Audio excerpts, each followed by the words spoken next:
નમસ્કાર મિત્રો, વિડીયોમાં બન્યા રહેજો।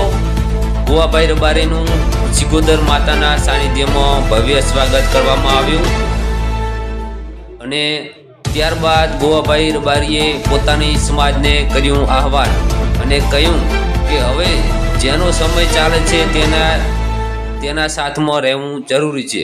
તો મિત્રો, આ વિડીયો જોવાનું ચૂકશો નહીં અને પૂરેપૂરો વિડીયો જોજો, તમને ખ્યાલ આવશે કે શું કહી રહ્યા છે ભુવાભાઈ રબારી। भारत माता की जोरથી બોલો ને પત્રકારો કહે છે કે જે ધીરે ધીરે બોલતા ભારત માતા કી આપણા કાર્યક્રમમાં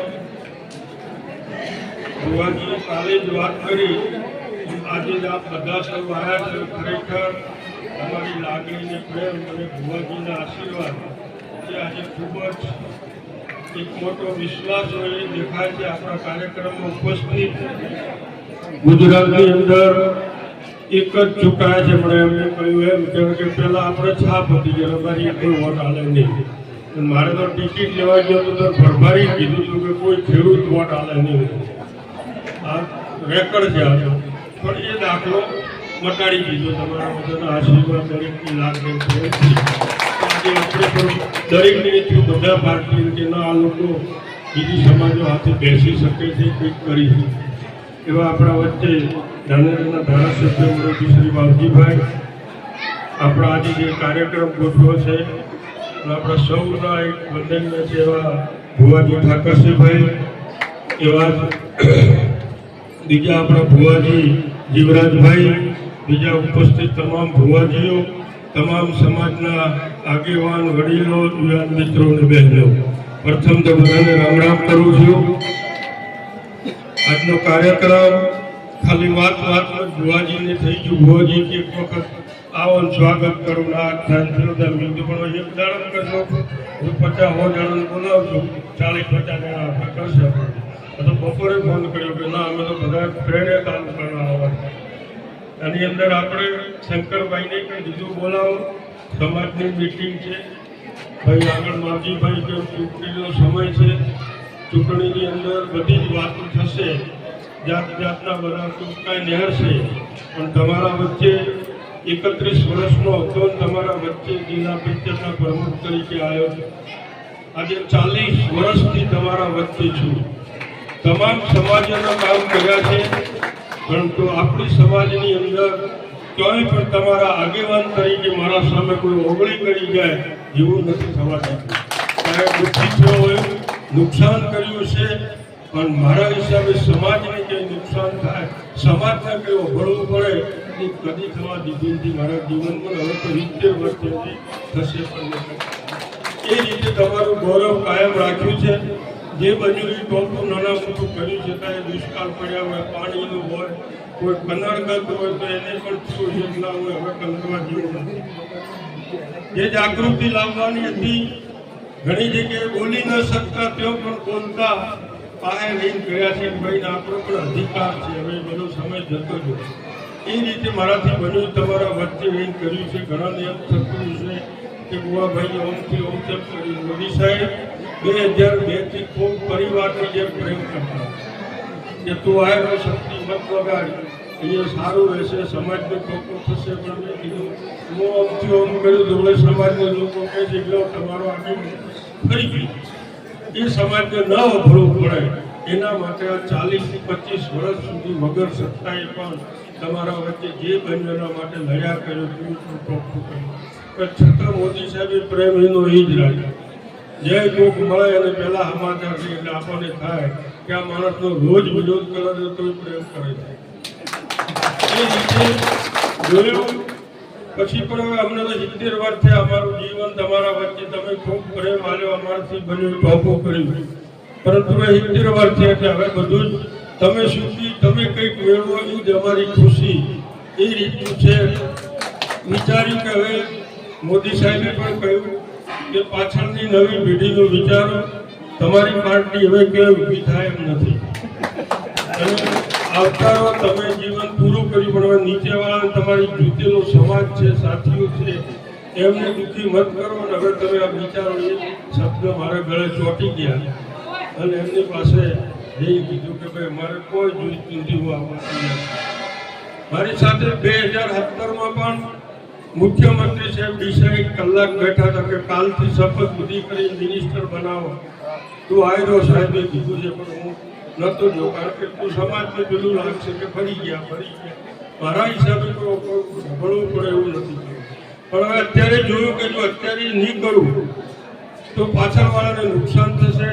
માવજીભાઈ એમ છે, હું એમ છું, સમાજ પણ બીજામાં આવશે કે કોને હાથમાં કોને ન હાથમાં, ક્યાં જવું ક્યાં ન જવું. એ સમાજને પણ થોડી બીજાડે. તમે તો ચલો ભાઈ આવો તમે કહીને આપણે તમારા બધાની લાગણી ભેળા તો આજે કરી તમને ગમતું નથી ગમ્યું.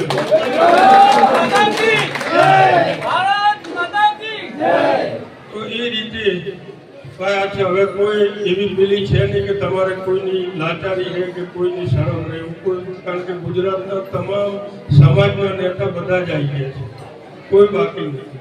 હવે બીજા ઉમેદવારો છે, પાર્ટીઓ છે, આવશે, જાત જાતની વાતો કરશે, પરંતુ નથી કર્યું એટલું. આટલા છેલ્લા 15-20 વર્ષથી જોઉં છું, વોટ આલ્યા છે, ચૂકાયા છે, એમણે પણ નથી કર્યું. ખાલી વાતો જ કરી છે, એને ભાષણો જ ઠોક્યા છે, તાળીઓ વગાડી છે, વાસ્તવિકમાં નથી કર્યું. જ્યારે મૂળમાં કામ આવે છે ત્યારે બધા જતા રહે છે. તમારા નેતાને ગોવા ભાઈ મને ફોન કરી પેલું કરો, પણ તમે છો ને તમે કરો કે ના, એ બીજા ખોટું ના. આ જાતની પરિસ્થિતિમાંથી હું પસાર થયો છું, જોયું છું. એટલે હજુ આ ચૂંટણી નજીક આવી છે અને કહેશે, આવવાવાળા આવશે, જાત જાતની વાતો કરશે, જાહેરાતો કરશે. કારણ કે તમે સૌ જાણો છો માતાજીના ધામમાં બેઠા છે. આત્માન પૂછો કે છેલ્લા 2 ટર્મથી 1 સીટ નથી આપી, અમે બાધાઈ ચૂંટણી મરી ગયા તો હવે કોઈ આપવાના છે, ચૂંટાવાના છે. તો શું કરવા ખોટા વોટ વગાડવા, શું કરવા આપણામાંથી પેલું કરવું કે આ સમાજ હોમ હતો કોમ હતો કરવાથી શું ફાયદો છે? અહીંયા વોટ નાખવાથી ફાયદો શું છે? ઘણી વખત ઘણા ગામમાં જેમની પાસે તો કોઈ એનું વગેરે નથી, ગાડી લઈને ફરે છે. હવે એ ચટાકડો હોય ને ગાડી બે તો જુઓ શું કરે. હું જ આવ્યો, હું જ મારી ગાડી ગઈ ગયો, તમે જે મોટો ચડાવો કે આ લઈ ગયા, એની પાસે તો કોઈ નથી. અરે ભાઈ મને બેઠો તો ના પાડો ભાઈ, પણ એના કરતા તમે પાછો ઘોડો ચડાવો કે આપણે હોમેવડાની ગાડી લાવો. મારા કેટલા વોટ ગામમાંથી કાઢે છે. એની નુકસાન તમારી નોંધી વાત અમુક કરે. અમે મજબૂત ક્યારે થશું કે સમાજ 90% એક કોતડે હશે. સમાજની અંદર આ તળાવથી ભાગ રહેતા હતા કે ભાઈ કોંગ્રેસમાં છે, ભાજપમાં છે, સમાજ એક નથી રહી છે. હવે એ વાત રહી નથી. નાના મોટા હસીને સમજાઈ દઈશું કે મેલો દોતો કઈ છે નહીં, ખોટું પેલું મત કરો ને તમે બધા જ એક થઈને એક અવાજે જો એક કામ કરશો તો એમાં અમે મોટા થશું, એમાં તમે મોટા થયા. અમને ક્યારે તાકાત આવશે, ક્યારે સામેવાળા માનશે કે જ્યારે તમારી તાકાત વોટની પેટીએમ હશે એ દાડે ભેળા થશું, ભાષણ કરશું. પણ કોઈ પેટીએમ કોઈ નહીં હોય તો જો અમે મોટા નહીં થઈ શકે, અમે નહીં થઈ શકે, તમે નહીં થઈ શકે.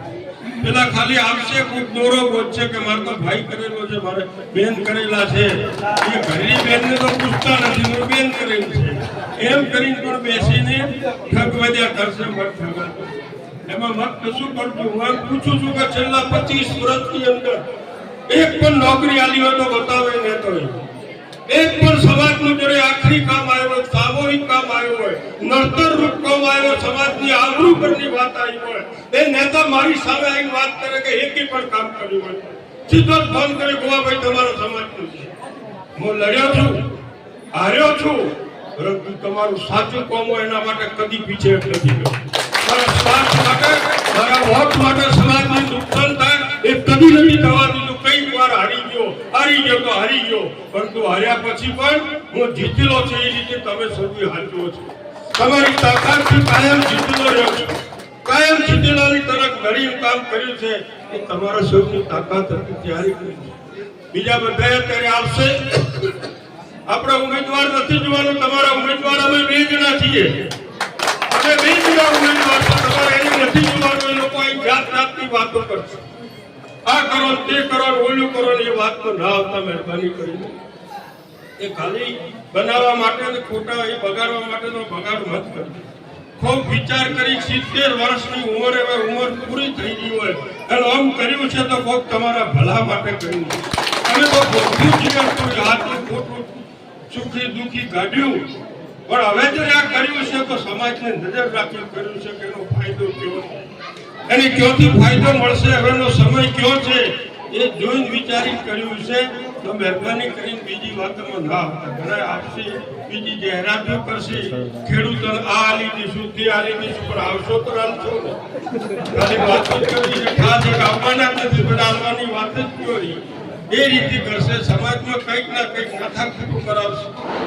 પેલા ઓમ કર્યું હતું, પેલા ઓમ કર્યું હતું, આ કોમના પટેલે ઓમ કર્યું હતું, અરે ભાઈ કર્યું હતું, તું શું કામ દુઃખી થાય છે? અમે કરશે, કરવા વાળા છે, અમે પોક્ષું બધાય, પણ એ ગમે તે ભીડાઈને આડાવડું કરીને ગમે એમ કહીને કેમ કરીને ફેરવું એ પ્રયાસો કરશે આ લોકો. અને કોઈ જીતવાનું નથી. હું બધે ફર્યો છું આખા ગુજરાતમાં, કોઈ ટપકું આલમની આખી કોંગ્રેસ રણુડું ઊભું હોય. મને આયા પછી એકે બાકી રહ્યો નથી. આજે શંકરભાઈ 3 વાગે હતા અને ફોન આવ્યો કે રાજીનામું આજ મારે જવું પડશે ગાંધીનગર. મેં કીધું સાહેબ જવું હતું, અમારા સમાજમાંથી તમારું નામ લીધું, તમારે આવવું પડે. સમાજમાંથી તમને ખાતરી અમારે આપવી છે કે કાલે ગમે તે વાત કરશે લોકો, આમ હતા કે તેમ હતા, હોમેવાળો આવશે, બેસે, મળશે, પરંતુ પેટીની અંદર અમારા સમાજની એક વાત, એક અવાજે તમને સમર્થન મળશે. અને પાછળ તમારી જવાબદારી છે, અમારું હોય તો પણ તમે જોજો.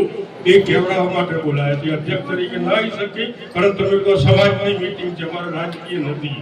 એટલા માટે પછી ગયા કે હું 6:30 ફોન આવ્યો કે હવે રાજીનામું મંજૂર થયું છે. 12 વાગે તો આવવું પડશે. ભુવાજીએ કીધું હતું કે આવવાના છે તો આપણે 3 ને 12 વાગે રાત્રે તો આવવું પડશે. અને આવે છે, પણ અમને કલાક પહેલા ફોન આવ્યો કે મારી કેડું તૂટી ગઈ, ભુવાજી આશીર્વાદ આપશે, સિકોતરમાં આરતી કરશે. આવો એટલે રસ્તામાં આવે છે. દરેક આગેવાનની ભૂલચૂક કાઢે. હું બી સમાજની રીતે બીજી રીતે હું તો પણ બીજા હોમેના પક્ષના હું તો હું પણ વિરોધ કરું, એ પણ કરે. એ વસ્તુ પાર્ટીની રીતિ છે. ધારો કે એ વખતે કામ કરવું હોય તો પણ ન કરી શકે, કારણ કે એને શેણ ગણાય ભાઈ કે આ તો કુવાભાઈનું કામ કર્યું, કોંગ્રેસ વાળાનું કામ કર્યું, બધા એના શેણ જઈને ઉપર જઈને પૂજ્યા હોય. એટલે ઘણી વખત આમ પણ થતું હોય છે. ત્યારે આપણને થાય કે મેં આટલું રાખ્યું હતું, નાચામ ન કર્યું, પણ કારણ કે તમારો નેતા કોંગ્રેસમાં હતો, એ નજરિયે જ હતી કે ગમે એમ કરો તો આ નથી રહેવાના. તમે વોટ આલ્યા તો માથે પડે. દુધરેજ વાળા બાપજી પણ જાહેર થયો એના પહેલા એમ કીધું કે ગોવાભાઈ હવે વોટ આલો તો ગણાતા નથી, ક્યાં તો બધા કોંગ્રેસમાં જ થઈ. એટલે હવે તમે મોટું મન કરીને આ પૂરું કરો, એમને પૂછી બીજું તમે આવો અહીંયા તો મોકલું એમ જ તૈયાર છે. કદી આયા નથી, કોઈ પક્ષમાં પણ આવશે તો આપણા બે બાપજીઓ આવીને આશીર્વાદ આલ્યા. એ રીતે કર્યું છે સમાજના હિત માટે, સમાજની નવી પેઢીના હિત માટે. કારણ કે હવે 10-15 વર્ષ સુધી અમે જ્યાં હતા એ કોઈ હાળે એમ નથી.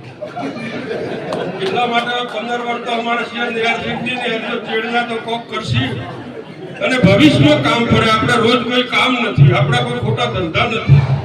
સમાજને ભવિષ્યમાં એવું કઈ ટોપો પડી જાય કે ભાઈ કે એવો બનાવ બન્યો છે, અમારે પોલીસની મદદની જરૂર છે, સરકારની મદદની જરૂર છે, એ દાડે જે માણસ ઉભો રહે, બસ બીજું કોઈ જોઈતું નથી. જાતે આપણે બધું લડી ખાશું, કોઈ કામ નથી આપણે.